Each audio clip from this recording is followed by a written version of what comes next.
American Adoption Congress 13th International Conference, April 11th to the 14th, 1991 in Garden Grove, California. This is program number D151, tape 50. I wanted to talk today about why men don't search, but I want to also put it into a larger context, a burgeoning men's movement, especially here in California. And a lot of men, there's been a lot written about this lately. It's on.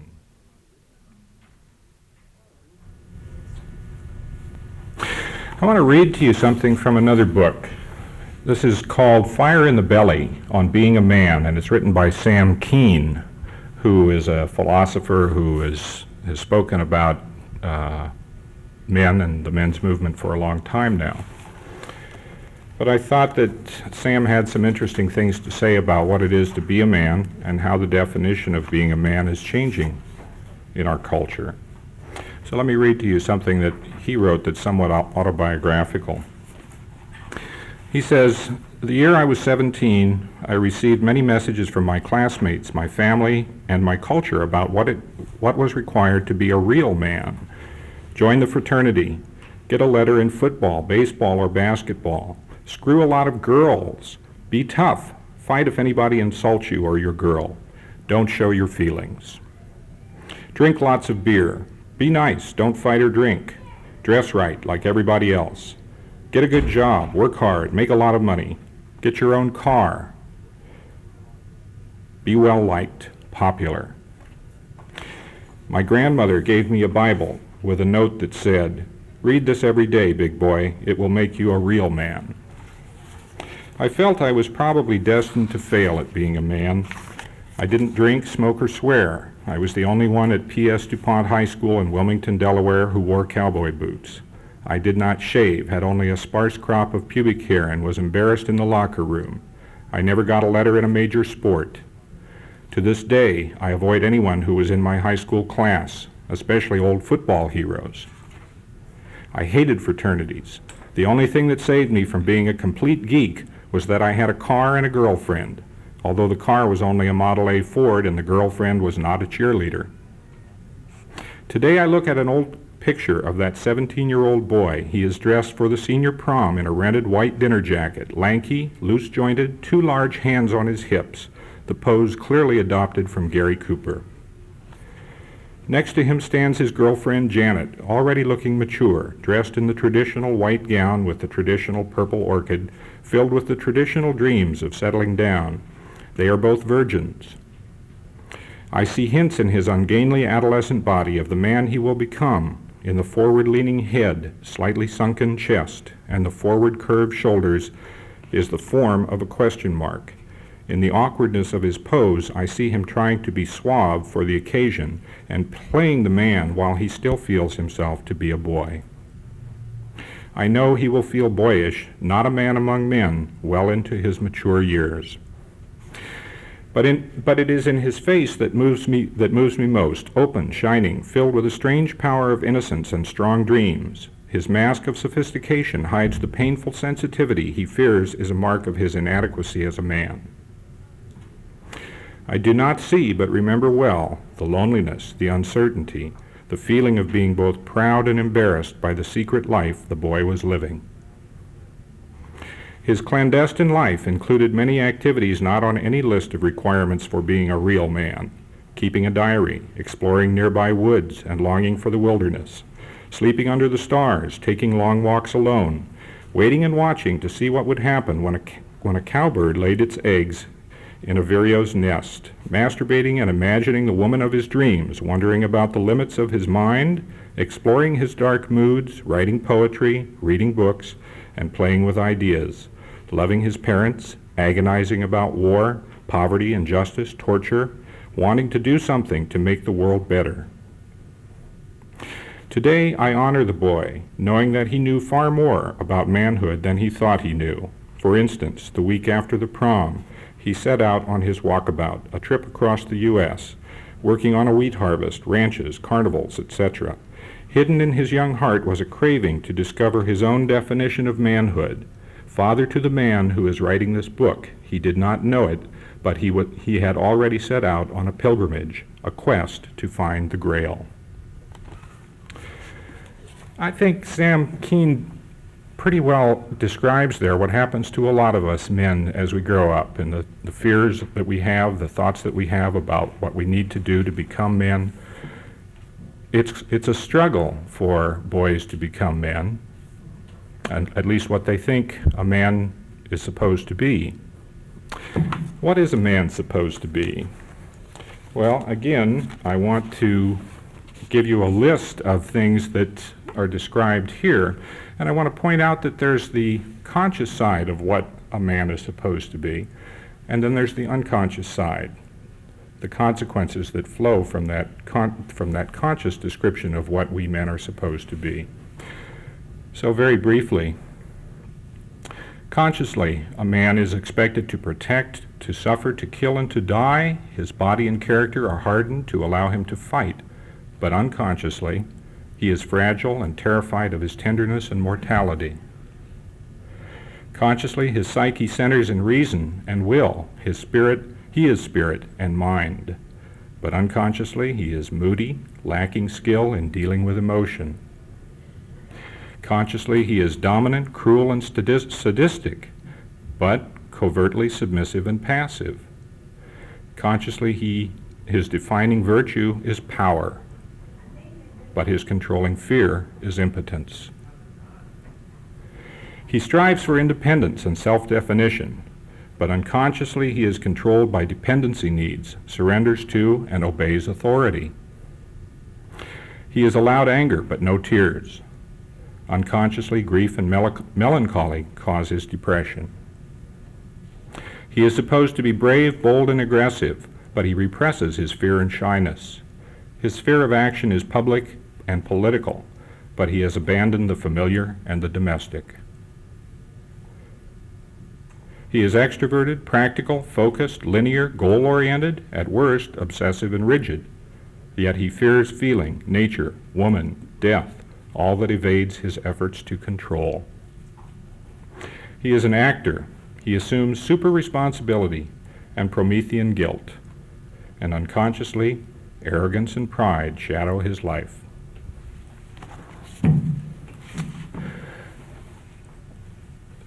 I'm an adoptee, and I did my search for my birth family 16 years ago. And for me, it was very much the hero's journey. I don't know if you're familiar with Joseph Campbell, who is a great explainer and interpreter of myths, but Joseph Campbell has written about the hero's journey. And he describes it as a hero ventures forth from the world of common day into a region of supernatural wonder. Fabulous forces are there encountered, and a decisive victory is won. The hero comes back from this mysterious adventure with the power to bestow boons on his fellow men. And that's what happened to me. I did my search when I was 28 years old, and I left the world of who I was consciously, of who I was legally, of who I was adoptedly, and I delved into the world of who I was biologically by birth. I delved into the secrets that had been hidden from me by the adoption system that we all know so well. And I came back from that journey empowered by it, and immediately started doing groups, inviting other people who were adopted to come to them and assisting them in finding their birth families. And I did this for a number of years back in the mid-70s. Eventually I moved on to other things than doing search groups, but for me it was a very empowering experience to do my search. It was really the hero's journey for me. But I believe that that was only possible for me at age 28 because I had already been through the hero's journey a number of times before, and specifically I had grounded myself in my manhood before this. I think that one of the reasons that men don't search, at least at a young age, is they haven't become men yet. They haven't fully grounded themselves in the masculine world. They haven't found the certitude that they are men, apart from women, independent of women, and therefore it's very difficult to go in search of another woman, another mother, until that initiation into manhood has occurred. And I think that that may be a problem with many adoptees who are found by their birth parents at a young age before this initiation into manhood has occurred. After it's occurred, I think it's much more possible and much more straightforward and easier for a man to do a search or to be found.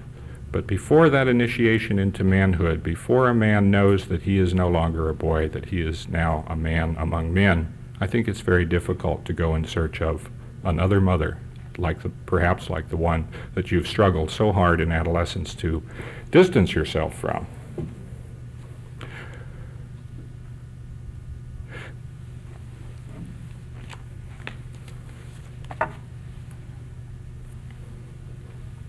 So I think we have to be ready for it. Not only in that sense, but I think also in the sense that the hero's journey is a journey to the dark side. And we have to be ready for that. We have to be able to confront our dark side. We have to be able to unmask Darth Vader and be ready to see our own face under the mask. And if we're not ready for that, we're not ready to search.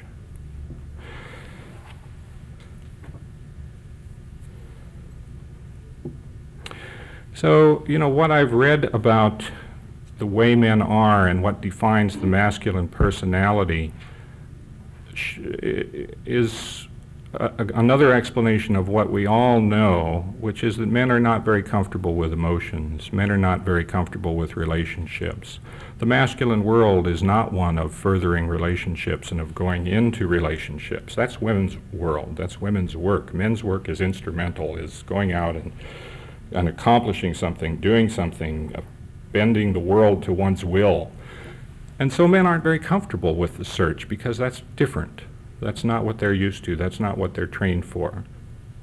That's not where most men see their strengths in the world of relationships. And I think that's a very potent reason why men don't search. These men who are very brave, who are very accomplished, who are very capable, suddenly seem to be very timid and very incapable when it comes to searching for a birth mother or a birth family because they're on unfamiliar ground. This is not their strength. This is not what they know.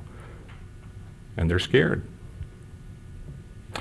Also, it's very easy to avoid that task, to put it off indefinitely, to not do it, to give it over to someone else, to say, oh, she'd search for me if she was really wanting to contact me. Because society supports that. Society doesn't support us men going out and establishing relationships and seeking, for God's sake, searching out our birth families, people who gave birth to us but who legally we have no connection with. Society says, you men should be working, should be doing your job, being good providers, taking care of your family, honoring your parents, and carrying on the family line.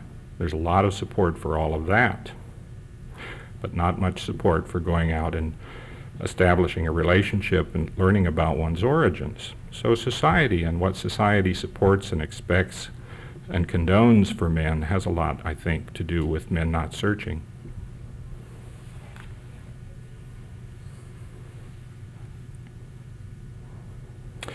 I think it's interesting to speculate, and it is speculation, that men don't search because men are the ones who carry the family name, who carry on the lineage of the family.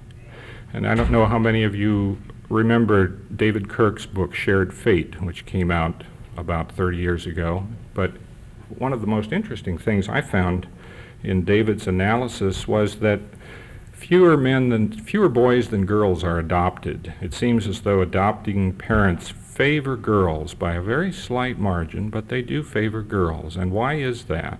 Well, David Kirk speculated about that, and again, he thought that it was because girls don't carry on the family name. Girls don't carry this proud banner, but boys do. And there's some uncomfortableness there with having someone not of blood relationship carrying on this family lineage. It's interesting because there is a very solid, apparently, statistical case to be made that fewer boys than girls are wanted to be adopted. And I think that that's an issue when it comes to when adoptees as adults decide to search. I think that boys will feel more disloyalty to their adoptive family because of that, or at least they will struggle with it, with the concern of disloyalty because of that. In my own case, I don't think it was so much of an issue because my family, my father in particular, didn't have a great deal of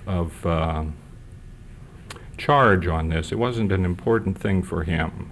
I wasn't brought up proud to be a Hague and to carry on the family line, and we didn't have the family crest on the wall and so on and so forth, you know. We pretty much left that back in Germany 150 years ago.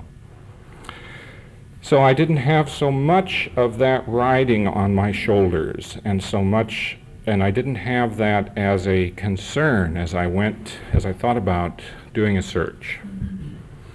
Although, at the same time, I didn't share my interest in search with my adoptive parents when I started out. I didn't tell them about it. And very soon, a week or two into my search, I realized that I was going to have a secret that I would have to keep forever from them if I didn't tell them. And so I began to tell them what I was doing. And they were very supportive of my search, fortunately. But that's not always the case. I know a man who was an adoptee, who searched and found his birth family, and he was disowned by his adoptive family. They cut him out of the will. They rewrote their will, and this boy was no longer entitled to an inheritance. They felt so betrayed. They couldn't understand this search. And that happens. Fortunately, not that often, but it does happen.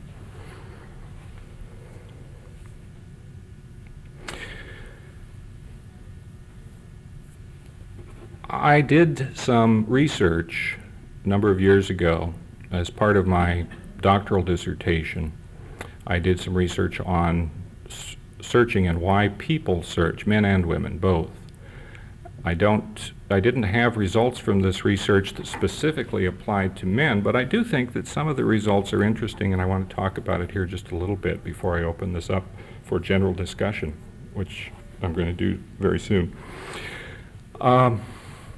My research, I interviewed 20 adoptees who had searched and found their birth families, and I interviewed 20 adoptees who had declared that they had no interest in searching, would never do it, just found it no reason to do it. And I found some differences in psychological terms between the searchers and the non-searchers. I was interested particularly in what Erik Erikson calls identity development, which is how somebody puts together a sense of their self. And Erik Erikson had some ideas about this back in the 1950s, which later other psychologists developed into a typology of identity development. And basically what they said was there were different styles that people had of assembling their identity, of becoming themselves.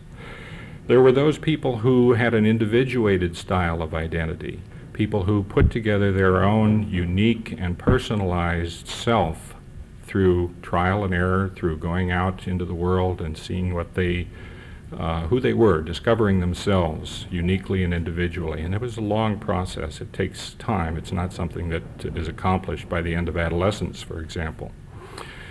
But these people ended up with a strong and very individuated identity by going about it in this way. And it was very different from the people that had what was called a foreclosed style of identity. People who in a more traditional and older way simply took on the identity often of the same-sex parent, took it on like a coat and just put it on and wore it for the rest of their lives. Men whose fathers were steel workers, and so they were steel workers, or their fathers were attorneys, and so they were attorneys. And they never questioned this, and they never thought about whether this fit or not. It was simply what they had to do because that was the only choice. And that's a foreclosed identity, a very different style. And in my research, I found a very strong correlation between these two styles of identity development and whether or not the adoptee would search. And I imagine you can guess which was which. The adoptees who had this individuated style were far more likely to search for origins. And the adoptees who had this foreclosed style, and I defined it as a style of choosing an occupational identity, what kind of work they chose to do with their lives, also what kind of spiritual choice they made, what kind of a commitment to spirituality or religion they made. Did they choose their religion themselves? Did they go around to a number of different churches and religious centers and choose what fit for them, or did they simply go to the church their parents had gone to all through their lives? And also, in terms of how they developed their philosophy of life, how they decided their values and their attitudes towards moral and ethical questions and how to live. Did they simply adopt their parents' values, or did they develop their own individually? So there was a correlation there. How they did these things was also related to how they went about the question of origins and being adopted.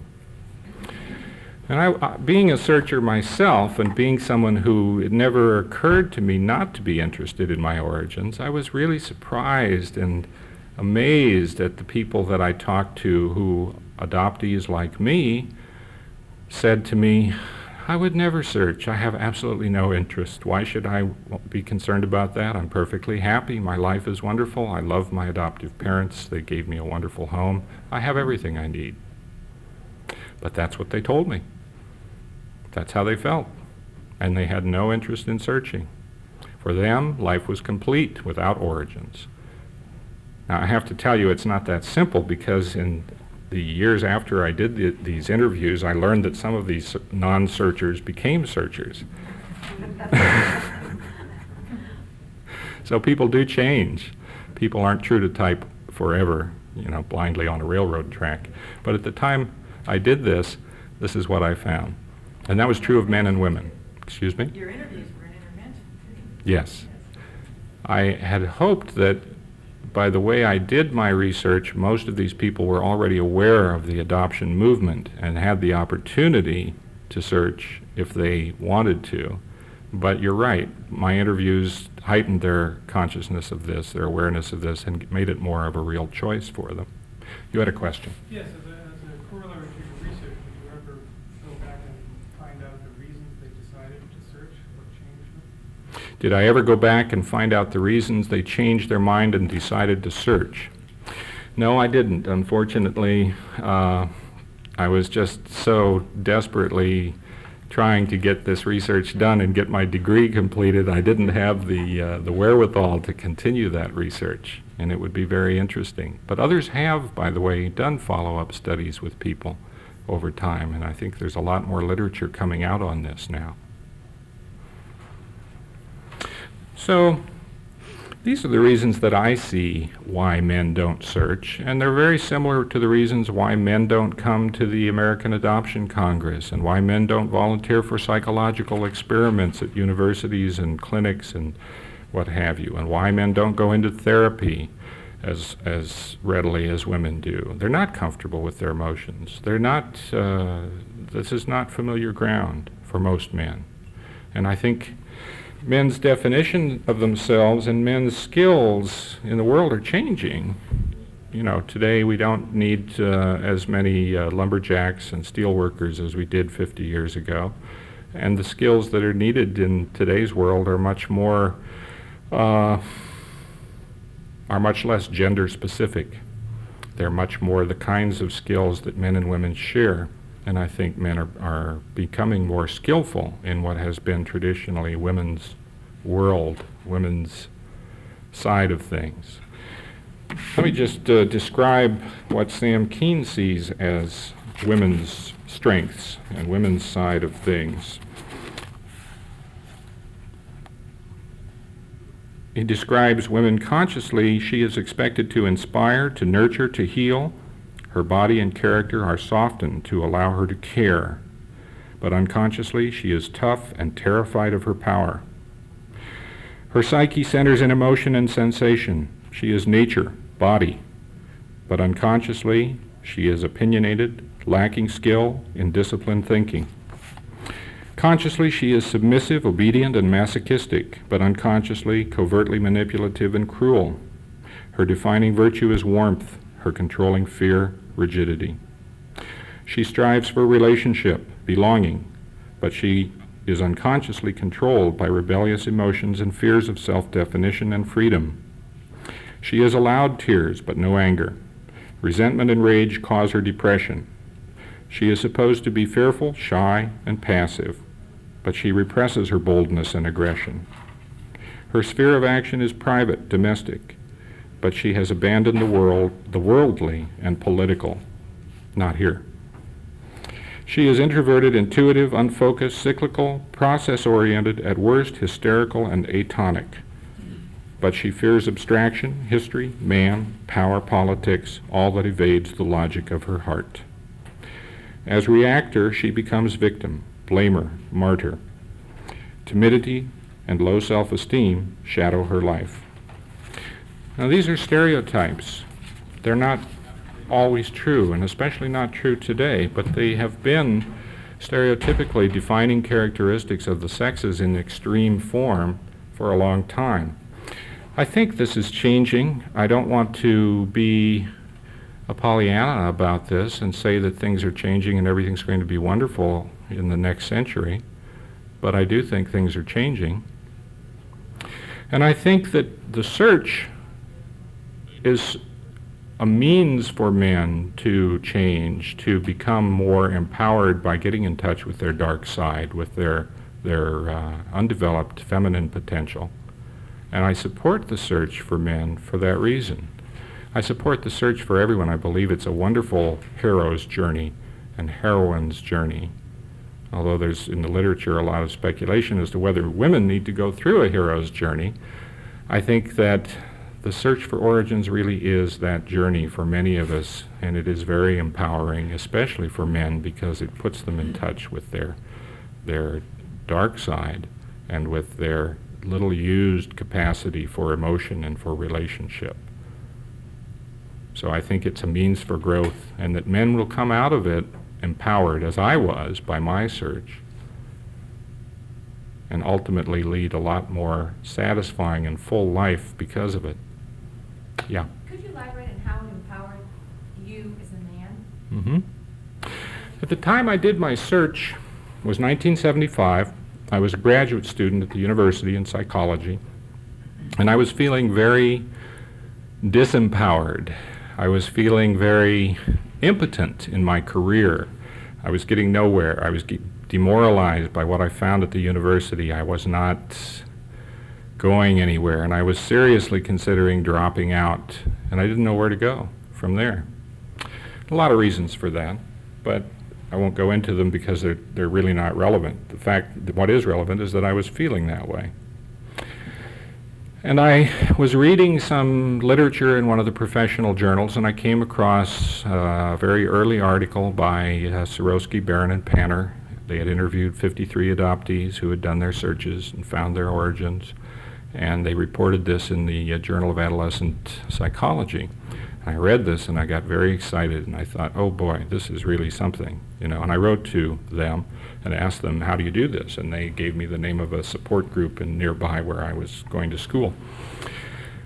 I didn't even have a chance to go to the support group. I was so excited and interested in pursuing this because I had realized it was possible by reading this article, that I immediately went out and started searching, and I devoted 18 hours a day to it for 2 weeks and found my birth parents.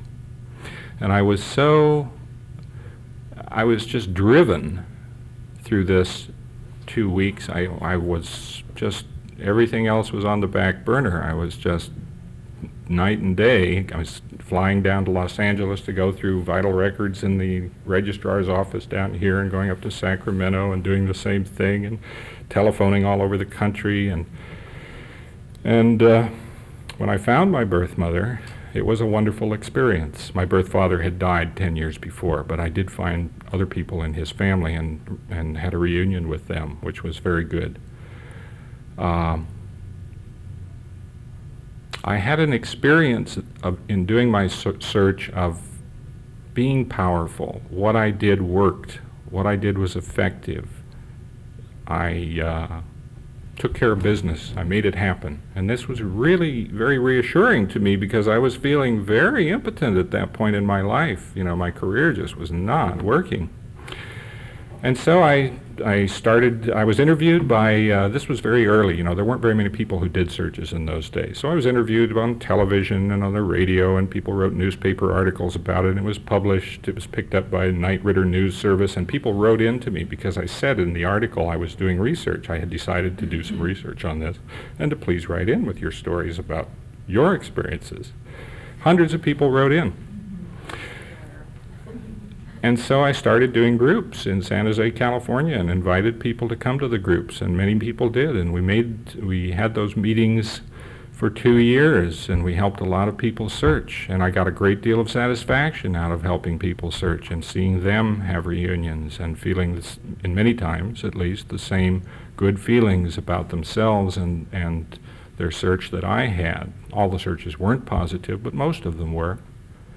So this was empowering for me, and I took that sense, that refound sense of effectiveness back to my career, back to my education, and got on with things and completed my studies and got through, and eventually ended up doing counseling. I'm a vocational rehabilitation counselor. I've had a private practice now for the last 10 years in Berkeley, and I'm doing very well with that. But all of that was on hold, was stalled at that point in my life. I needed an experience of success. I needed an experience of feeling powerful, and the search really was that for me. I think also getting in touch with my origins and learning more about who I really was very helpful to me. I had made changes in my life before. I had become more who I wanted to be, who I naturally was, and learned more about myself earlier on. I started out to be an engineer and studying physics and chemistry and electronics, and worked in electronics for a number of years. That's who I thought I was, because that's who my father was. But that didn't work. It wasn't my thing, and I discovered that after 6 or 7 years of doing it, and I decided to make a change, and then I got interested in psychology and working with people.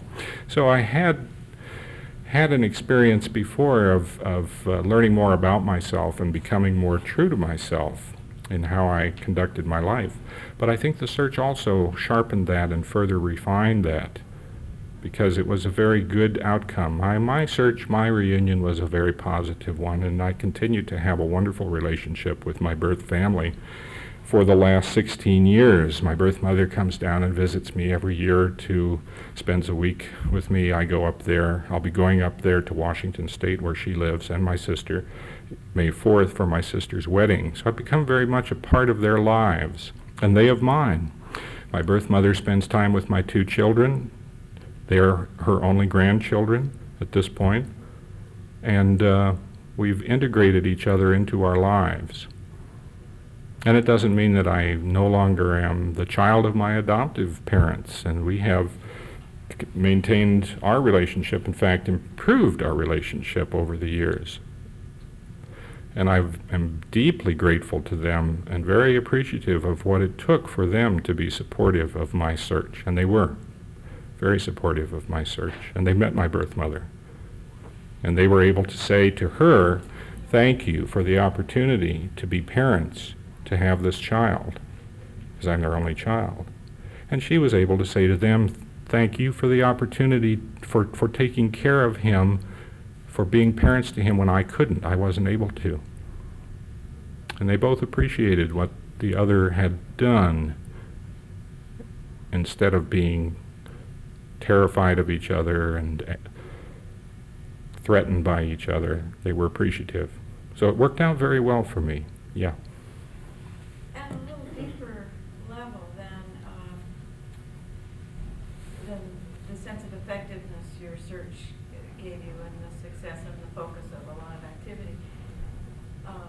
which empowered you, which is easy to see.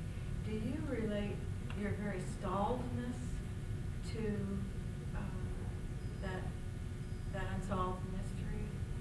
Do you think that that's related to your stuckness, and that the search released the stuckness in another way besides just on the 50% logical level?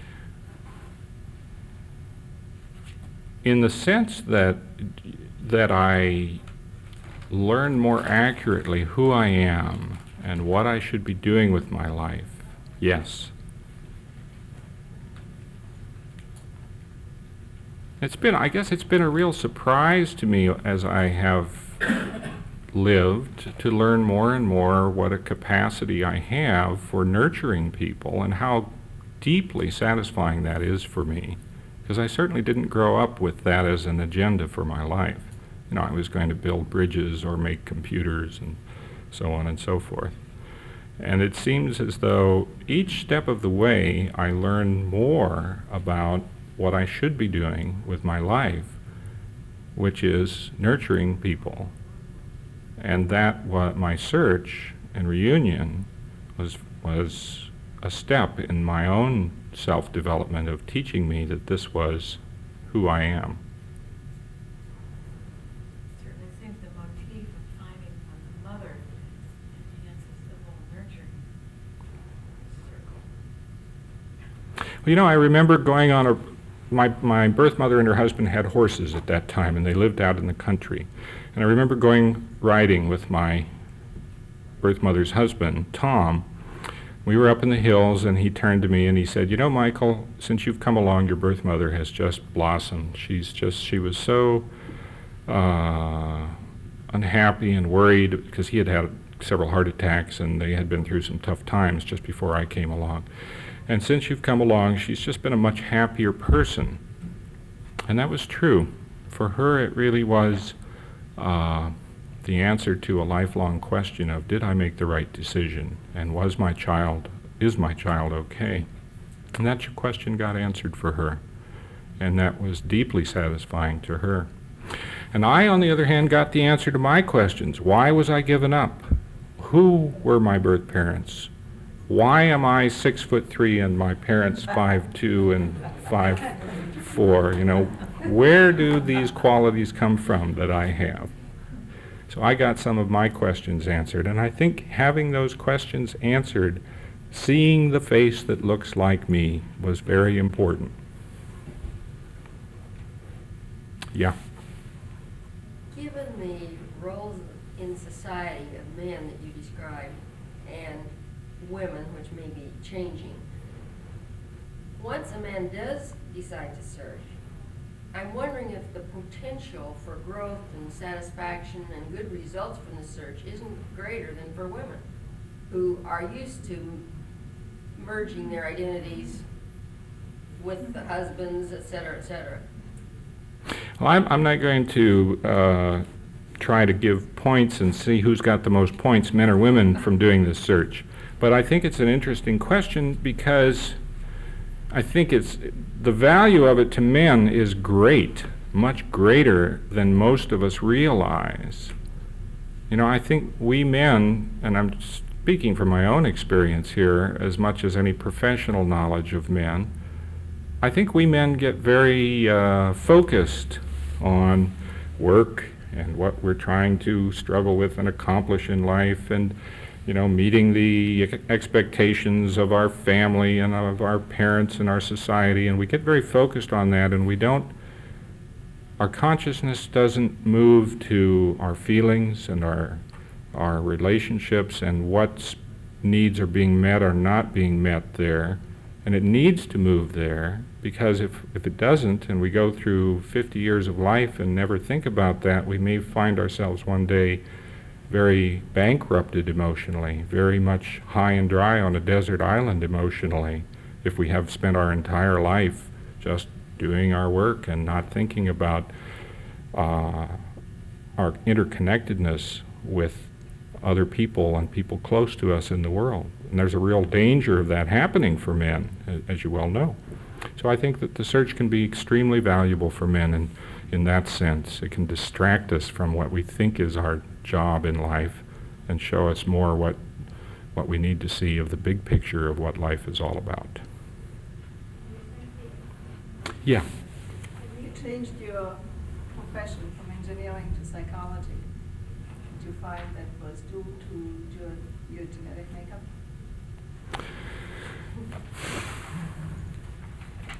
I don't think it was due to my genetic makeup, but I think being adopted had a lot to do with it. I think being adopted, it's like there's something going on in our lives, those of us who are involved in adoption, that is very emotional, very important, and will not go away. And we will sooner or later pay attention to it. And I think that demand to pay attention to the world of relationships, to the arena of emotion, was important in me making the choice that I made. If I had not been adopted, I might very easily have continued to be an engineer and been a perhaps very unhappy engineer for the rest of my life. But I don't believe it's in the genes. You had a question.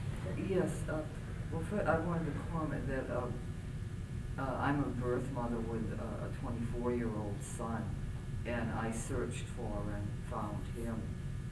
And we were reunited about a year ago, and in general it's gone quite well. First I wanted to say, I think, even for me as a female, searching for him was like a quest journey. Because as you said, you know, our sense of identity is changing, and traditionally people have thought of men as going out into the world and going on a quest, but I think that now more and more women feel this need. But at any rate, I wondered if you could comment on the effect it might have on a man to be the one who is found rather than the searcher. Mm-hmm. Yeah, what's it like for the adoptee to be found rather than be the one who's doing the finding? Or is there a difference for a male being found as opposed to a female? Mm-hmm. Well, before I answer that, you said something else that really interested me, which is that there's an aspect of the search which is very masculine, which is going out there and being very instrumental and very proactive and pursuing this search and finding this person and doing all this, all the action part of the search is very masculine, quote unquote. And women are doing this, birth mothers are doing this, and perhaps developing both sides of their psyche in the process. As far as the birth mother finding a male adoptee and what are the dynamics of that, I want to go back to what I said earlier about being ready for the search, about men being ready for the search, of already having gone through the initiation into manhood, of having the certitude that they are men, of having established their identity as distinct and separate from women first, I think is very important and lends itself to a much better result than if, say, you came and searched and found your son who had not yet gone through that, perhaps. That would be difficult because perhaps he's struggling with distancing himself from the mother he grew up with, of becoming a man, of becoming independent, of finding out what's masculine, what's different from women about him. And you complicate the situation perhaps by coming and embracing him and saying, now let's reunite and be in relationship. It's hard to do when you're trying to struggle for independence and separateness and become your own person and a man. Hard to do.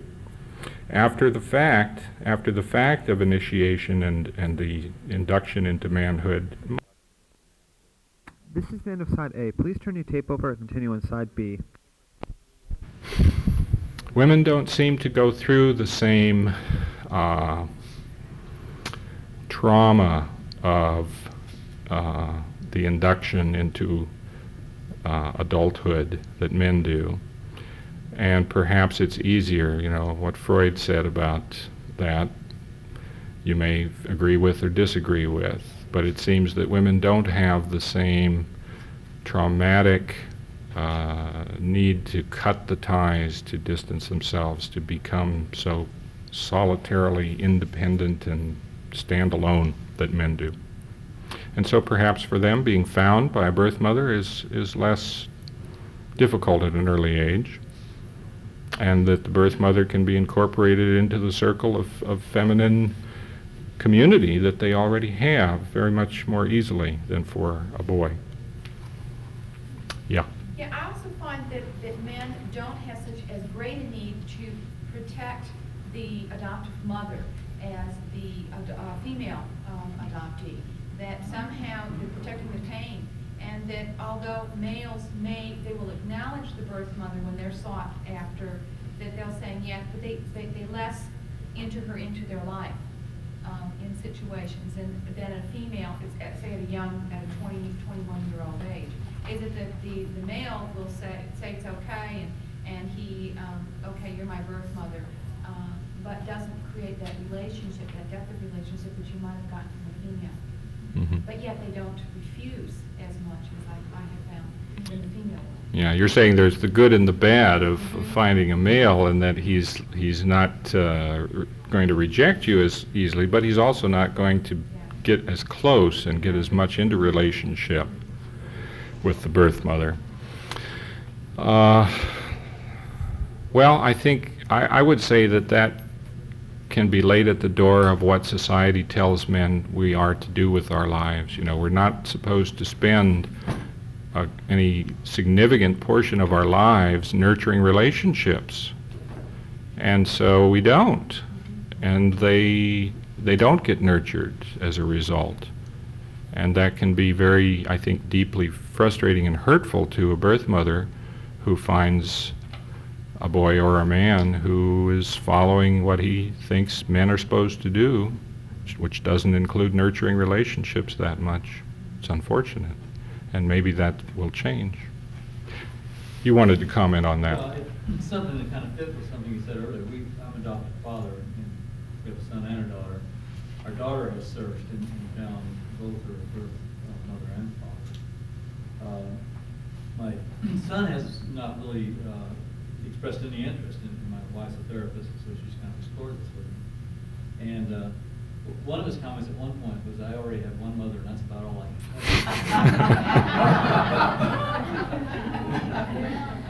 tell." No, but perhaps he hasn't reached that stage that you finally reached. But perhaps he isn't. Well, that's an interesting comment. I already have one mother, and that's about all I can handle. Sounds like he's saying what's true for him. He's in touch with his feelings about that, and that's what it's like for him right now. But it can change too. Well, it would kind of fit with me when you made the comment that first you kind of have to come to grips with your own manhood, where you are, and before you'd be wanting to make that question. How old is he? He was about 28, I think, when he made that statement.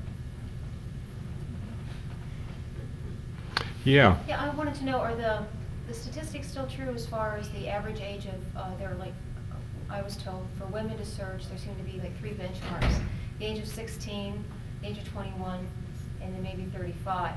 Because the adolescence and then reaching adulthood and at the age where you're ready to bear children, and then 35 where maybe your children are grown and you're looking on for your origins. Now, what I heard about men is that the average age is about 40. Did you find that from your research, or was that one of the statistics that came up as far as, men have, they've gone on with their life, maybe they've raised children and they're secure enough in their manhood, or they feel that probably by the time they are 40 that they are a man, so then that leaves them a little bit more open to search? Well, I don't have the statistics, and I think the statistics would be deceptive and hard to interpret because there's so many other factors here. And the main factor is at what age did the adoption movement come along in our lives? You know, I was 28 when the adoption movement came into my consciousness. Yeah, and that was more the determining factor than how old I was when I heard about searches and all of that. But other people may have some more input for you. I'll just real quick, I'll agree to that because I've always been interested in adoption, always been curious, and always would read with great relish any article I saw in the paper, but wasn't aware of this until 2 years ago when ironically that's the time when I started to search. But I have a brother who's also adopted, and he's 4 years younger than myself, and so since I began the search, I also let my parents know because I thought it was real important that they were included in this. And I talk to my brother about it.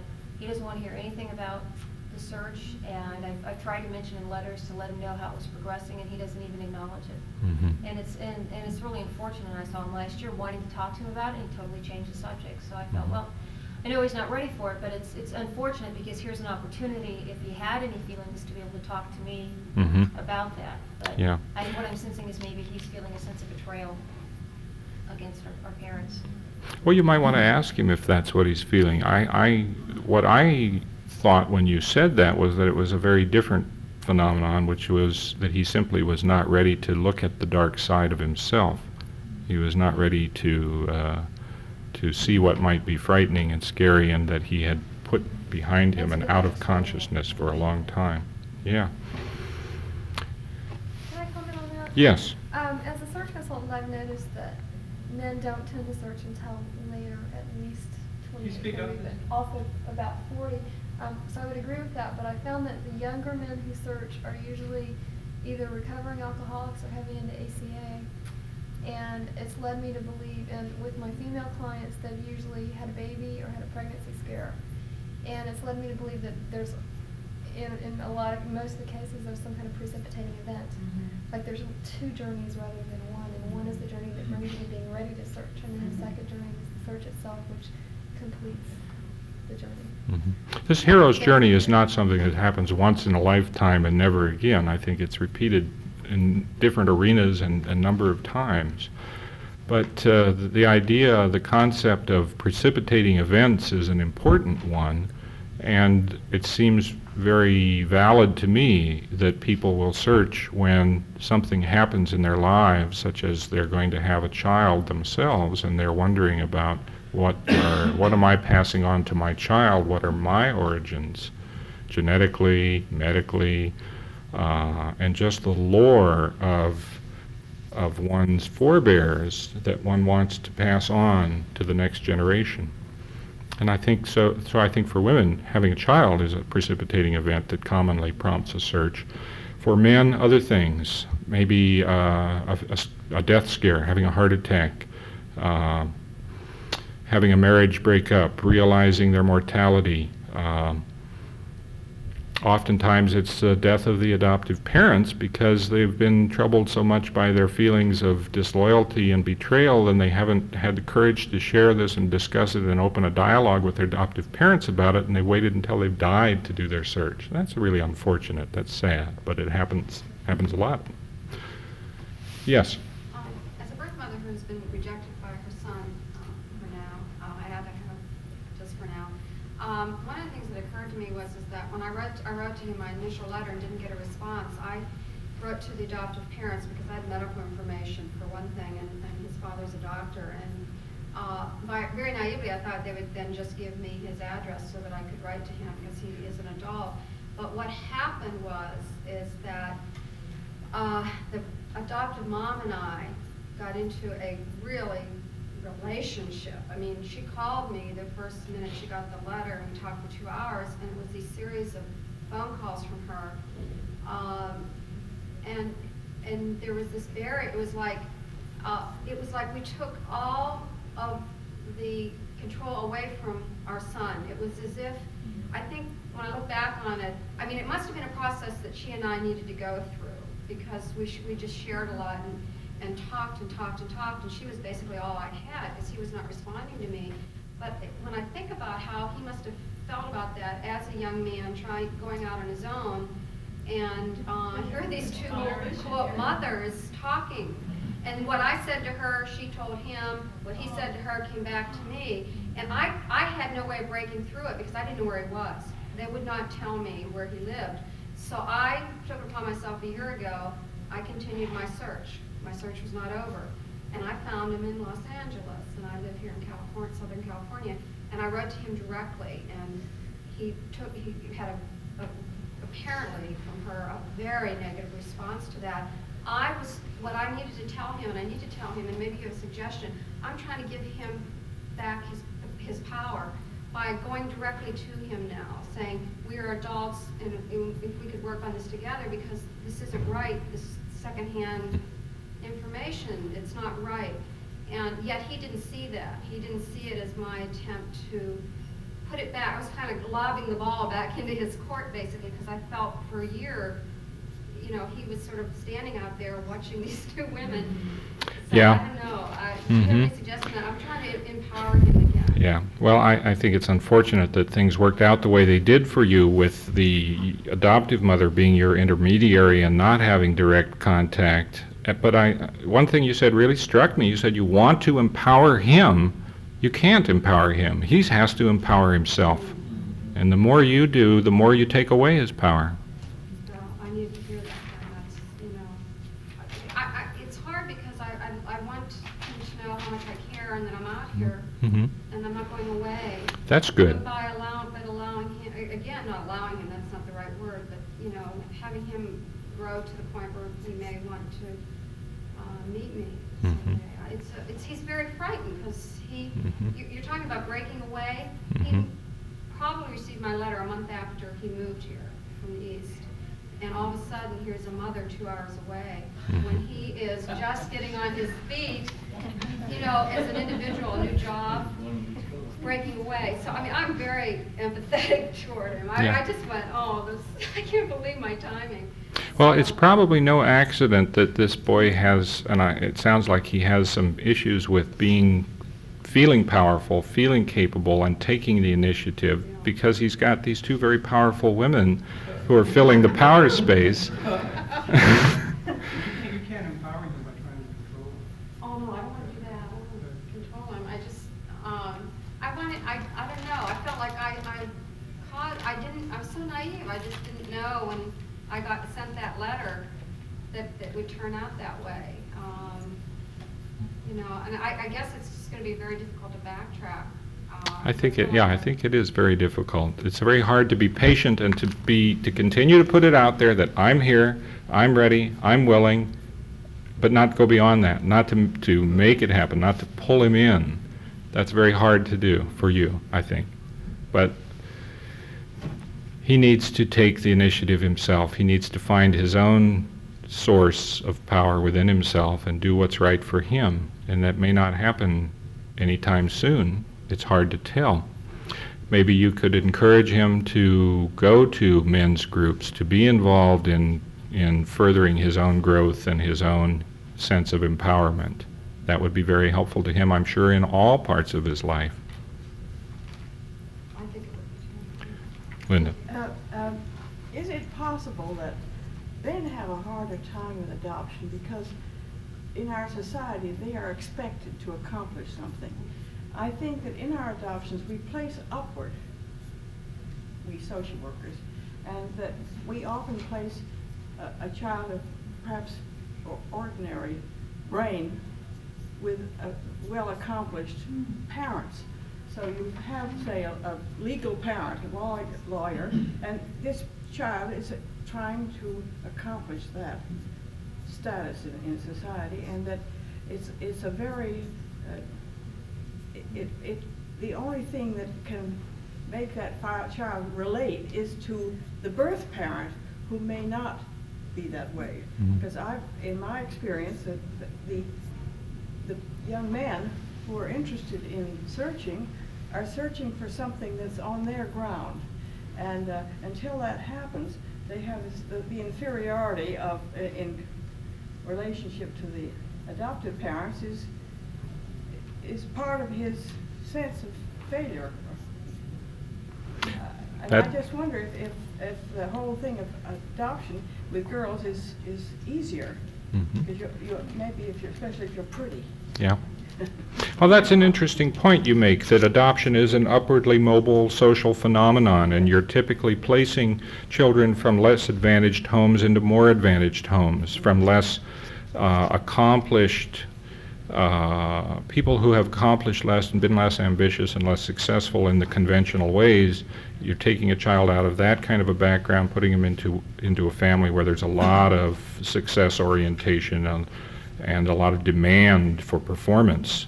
And what does that do to boys who may perhaps not have the capacity to meet those expectations? I'm not sure that that's how prevalent that is. I'm not sure how much the children who are adopted are capable or incapable of meeting those expectations of the families they're adopted into. Well, I don't really know either, except I thought that might be one of the reasons for searching, not searching for your mother, searching for the accomplishments of your father. Mm-hmm.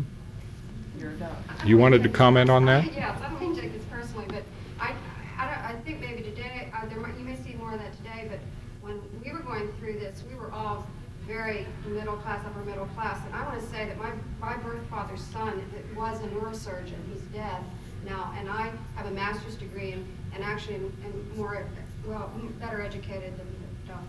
I just want to say that that's not, that's not always the case. And they did try to, I thought back in the 60s, they tried to do a pretty, match, but, I just thought I'd put that out. Yeah, Caslin. What you were saying about the family crest sort of lineage sort of thing struck me in relating to my own case. I found my son, who was age 30, he'd been to professional school, but he still hadn't quite found his manhood in a kind of final way. And I'm just thinking how, what a passive, infantilizing position that puts the boy in to be found by his mother again. Well, of course, that has lovely aspects too. But 2 or 3 months after after our reunion, there was a roast scheduled for Bob's adoptive father. Bob is the only son. He has a natural sister and another adopted sister. So he's the only son of this very successful adoptive father, who was not only a successful dentist, but a successful businessman, an international hunter, and was mayor of his city a few years ago. So the city was giving him a roast. And when Bob first mentioned this, he was talking about his participation in it, and that he was going to have his roommate, in fact, read the speech, represent him at the roast, because he was too awkward or he would choke up or something.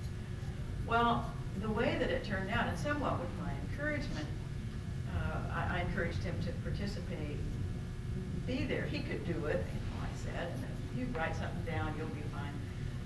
Well, what this blossomed into was that Bob put together a massive slideshow presentation for this roast and collected all these photographs of his childhood and pictures with his dad and his dad's relatives and his grandparents and all this, and put together this sort of lifelong, this is your life for his father, and highlighting his own presence in all that. And it was evidently a dazzling slideshow. I hadn't thought until this moment, that might have been a way to sort of reestablished his sense of, I'm your son, Dad. I mean, don't forget, of course I'm carrying on the name, and I'm very definitely part of this lineage. A couple of months later was Mother's Day, and I was devastated that I didn't get a Mother's Day card. I don't know if he sent his own mother a Mother's Day card, but what he did was, on the heels of this slideshow for Father, put together a slideshow over his mother with, you know, all of her relatives and her uncles and the dead people and all the generations back and around Mother's Day. And I hadn't thought until now that that might have just, in large part, been a reaction to reestablishing that. Yeah. You're coming along and, in a sense, forcing him to confront the knowledge of his origins and the fact of his adoption may have reactivated a lot of old unresolved concerns and fears and conflicts about his commitment to his family and his connection with his parents. Well, especially since I didn't present an alternate father. Yeah. He had to a certain Well, it sounds very possible that he struggled all of his life to live up to the expectations of his family, and the fact that his father is such a stellar performer may be very difficult for Bob.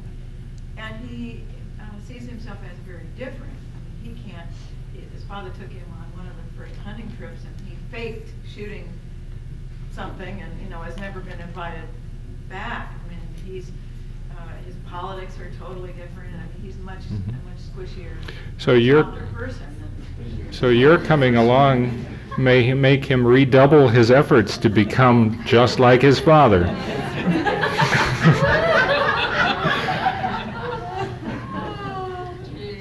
It's kind of a sad thing, but yes.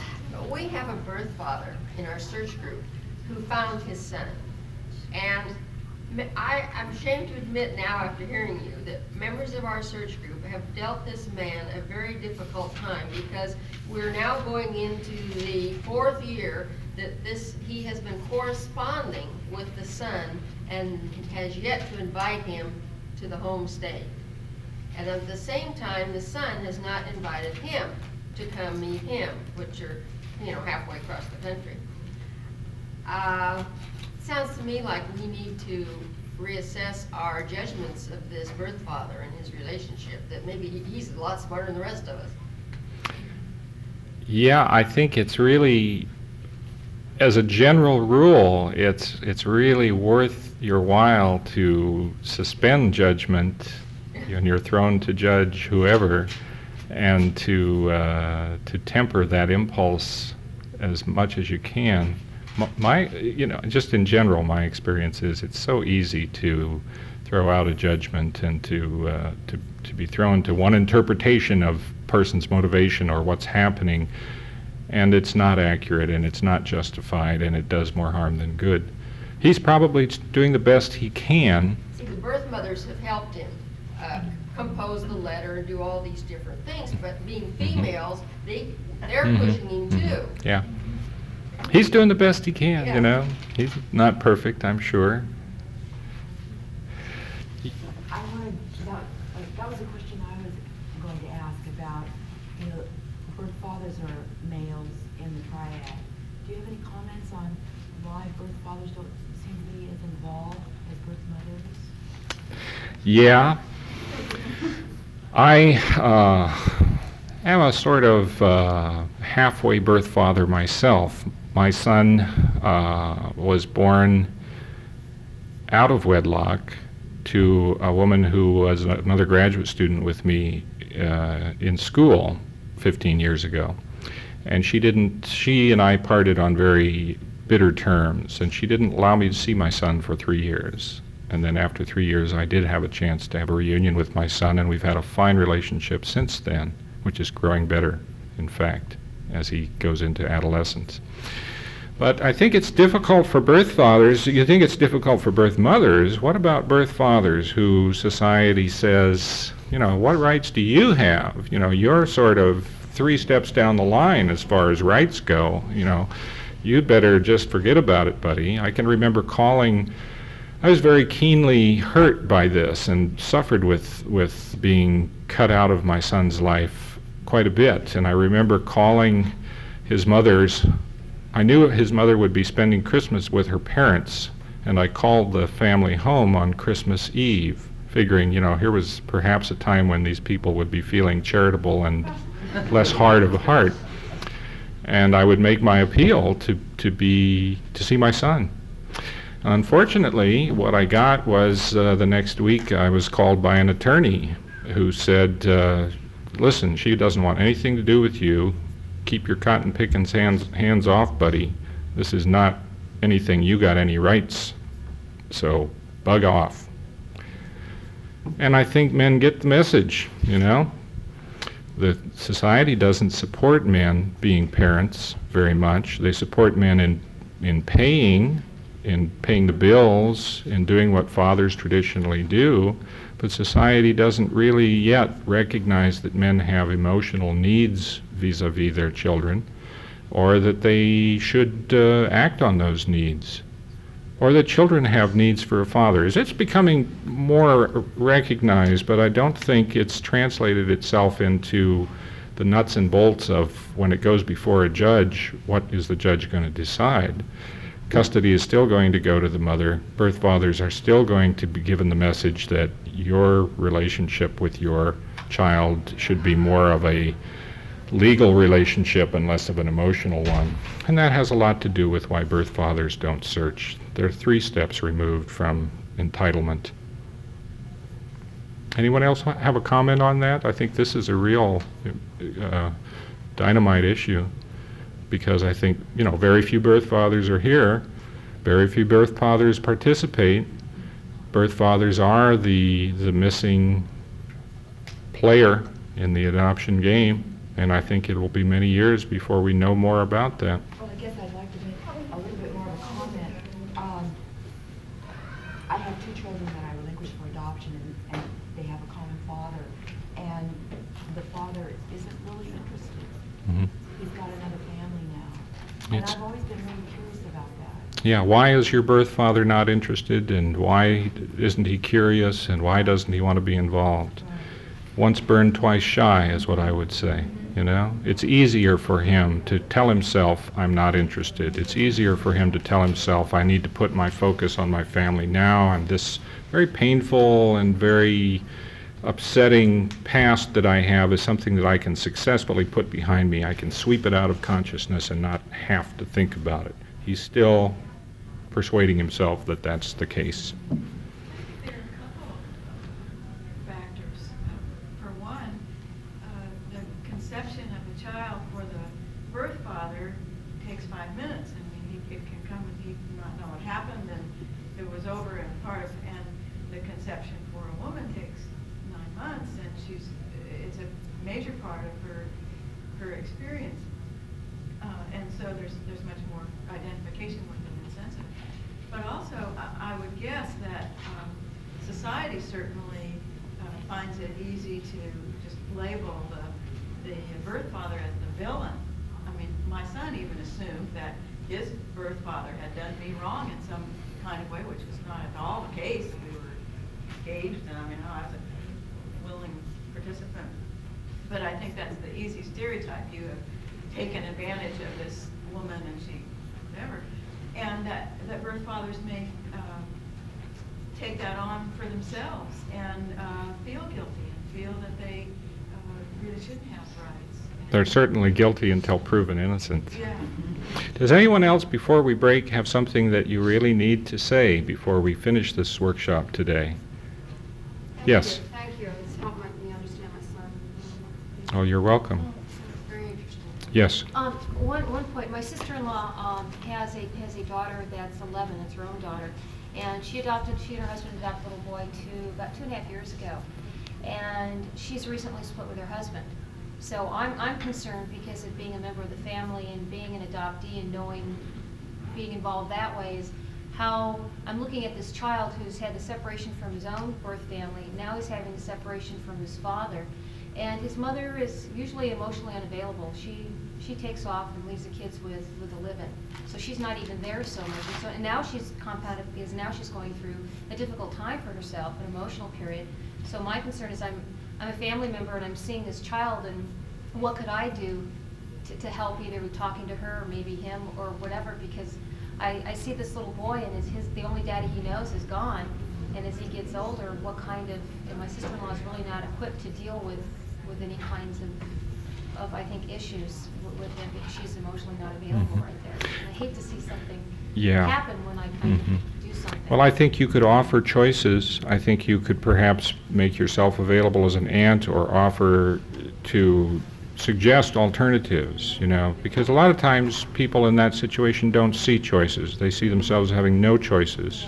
And if you can bring to consciousness some idea that there are opportunities still, things that can be done, and I won't suggest specifics because you and your family know more about this than I do, but just to offer chances, opportunities, other choices for how to get through this difficult time in this family's life sounds like something you could do.